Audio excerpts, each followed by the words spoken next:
Blue Jays reporter Scott Mitchell joins us now. And Scott, you've written today about the crowded AL wildcard race and how the Jays stack up against their competition. So what do you think will separate the Jays, both good and bad, over the last 22 games? Well, look, if you've watched this team, you've probably been kind of frustrated by the inconsistency they've shown. And when you delve into these numbers, let's go through these 5 teams very, very quickly. You could look at the Boston Red Sox. They've clearly got the worst pitching staff. They're the furthest behind in this race. So really, they're just hanging on at this point. They need to get super hot. They need a lot of things to go well for them to even be in the mix in the final week. And then when you look at the Houston Astros and Seattle Mariners, these are the 2 teams. They've been 2 of the best teams in baseball since the All-Star break. The offense has been top 5 for both of these clubs. The pitching has been really, really strong as well. Not a whole lot of weaknesses coming down the stretch here. And when you look at how they position themselves, they look like they're in a pretty good spot.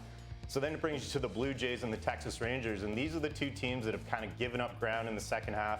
Really kind of look like, fringe playoff teams at times, maybe even worse than that. And when you look at what the Rangers' issue has been, it's been their bullpen. They're 26th in baseball since the All-Star break. And when you look at the Blue Jays, if you've watched this club, you know what it is. It's the offense. It's the bats. Now, they've scored kind of middle-of-the-pack runs, but when you look at these numbers in terms of these 5 teams, they've got 61 home runs, the Blue Jays do, in the second half of this season.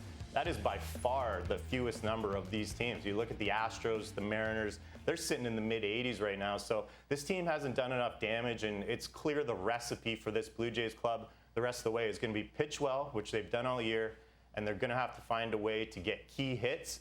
And hopefully those key hits, are a little bit of damage in terms of over the fence, extra base pop.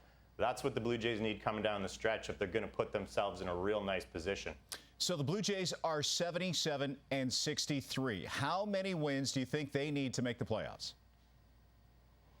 Well, let's go back 2 years ago when we didn't have this playoff format with the third wild card. The Blue Jays heartbreakingly lost on the final day. A potential wild card scenario could have been in play, but when you look at how many wins that took back then, it's going to be a little bit different when you look at last year.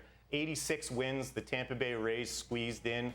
I don't think it's going to start with an 8 this year. I think 91 wins is kind of the key number. I think if you get to 90, we may be looking at a tiebreaker scenario, and it's no longer kind of a one-game set one-off. It's now just 2 different tiebreakers. When you look at it, it's head-to-head. So the Blue Jays have the tiebreaker with the Astros. They can get that all-important tiebreaker with the Rangers next week, and that's the key 4-game series to watch at this point, because if you're sitting at 90 wins and the Texas Rangers win that series next week in the end, the Blue Jays could be heartbreakingly looking in on the outside again when you look at the scenario right now. So 91 wins is probably the benchmark in my mind.